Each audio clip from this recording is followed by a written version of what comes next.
ராஜ அலங்காரத்தோட முருகர் வந்து என்னை பார்க்க வீட்டுக்கு வந்துட்டாரு. எனக்கு ரொம்ப ஹாப்பியா இருந்துச்சுங்க. நாங்க இப்ப எங்க போயிருக்கோம் அப்படின்னு பாத்தீங்கன்னா முருகர் கோயிலுக்கு தான். எனக்கு அந்த கேலண்டர் வந்து கிடைச்ச உடனே நான் முருகருக்கு நன்றி சொல்லணும் அப்படிங்கிறதுக்காக கிளம்பிட்டோம். நார்மல் நாள்ல வந்துட்டு எனக்கு இந்த கேலண்டர் கிடைச்சிருந்தாலுமே வந்து எனக்கு அவ்வளவு பெருசா தெரிஞ்சிருக்காது. கரெக்டா இந்த தைப்பூசத்துக்காக நான் வந்து 6 நாள் காலையும் மாலையும் முருகர் வழிபாடு வந்து கண்டினியூஸா பண்ணிட்டு இருக்கேன். ஸோ அந்த ஒரு சமயத்துல வந்து நான் உன் கூட இருக்கேன் அப்படிங்கிற மாதிரி முருகர் எங்க வீட்டுக்கு வந்துட்டாரு அப்படிங்கிற மாதிரி எனக்கு சைன் காட்டினாரு.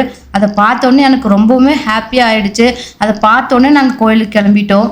இந்த டேல வந்து எனக்கு கிடைச்சதுனால ரொம்பவே வந்து ஸ்பெஷலாக தான் தெரிஞ்சிச்சு. சாதாரண கேலண்டர் தானே அப்படின்னு நினச்சிருக்கலாம். ஆனால் எத்தனையோ வந்து உருவப்படங்கள் எல்லாமே இருக்குது. குழந்தை முருகர் இருக்குது, வேறு வேறு முருகர் எல்லாமே இருக்குது. ஆனால் எனக்கு ராஜ அலங்காரத்தோட முழு மரியாதையாட்ட எங்கள் முருகர் வந்து எங்கள் வீட்டுக்கு வந்துட்டாரு அப்படிங்கிறதுல எனக்கு ரொம்பவே வந்து ஹாப்பியாக இருந்துச்சு. எனக்கு வேர்ட்ஸே இல்லை அதை எப்படி வந்து எக்ஸ்பிளைன் பண்ணுறது அப்படிங்கிறதுக்காக. ஸோ கண்டிப்பாக நம்ம போகணும் அப்படின்ட்டு முருகருக்கு நன்றி சொல்ல தான் போயிருந்தோம். அன்னைக்கு வந்து கோயிலில் ரொம்ப அழகாக முருகருக்கு அலங்காரம் பண்ணியிருந்தாரு. சர்ப்ரைசிங்லி வந்து பார்த்தீங்கன்னா முருகரை தரிசனம் பண்ணிட்டு வெளியே வந்த உடனே நிறைய முருக பக்தர்கள் வந்து பாத யாத்திரை போனாங்க. அதையும் பார்க்குற வாய்ப்பு எங்களுக்கு கிடைச்சது.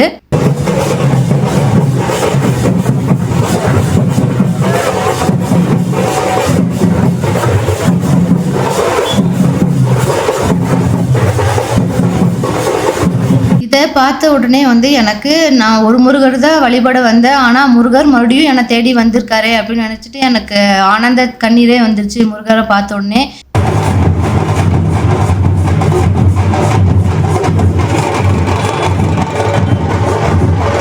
அழகான அந்த கலர் செட்டிங்ஸில் வண்ண வண்ண பூக்களில் அந்த குட்டி தேரில் முருகர் வந்து அழகாக எங்கள் ஊரில் பவனி வந்துட்டு இருந்தார்.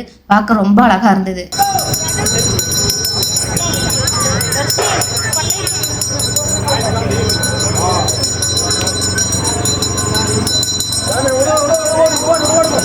ஒரே நாளில் அடுத்தடுத்து எனக்கு நடந்த இந்த நிகழ்வில் கண்டிப்பாக உங்ககிட்ட ஷேர் பண்ணணும்னு தோணுச்சு. அதனால தான் ஷேர் பண்ணேன். இந்த வீடியோ பிடிச்சிருந்துச்சு அப்படின்னா லைக் பண்ணிடுங்க. மீண்டும் அடுத்த வீடியோவில் சந்திப்போம். ஓம் சரவண பவ. ஓம்.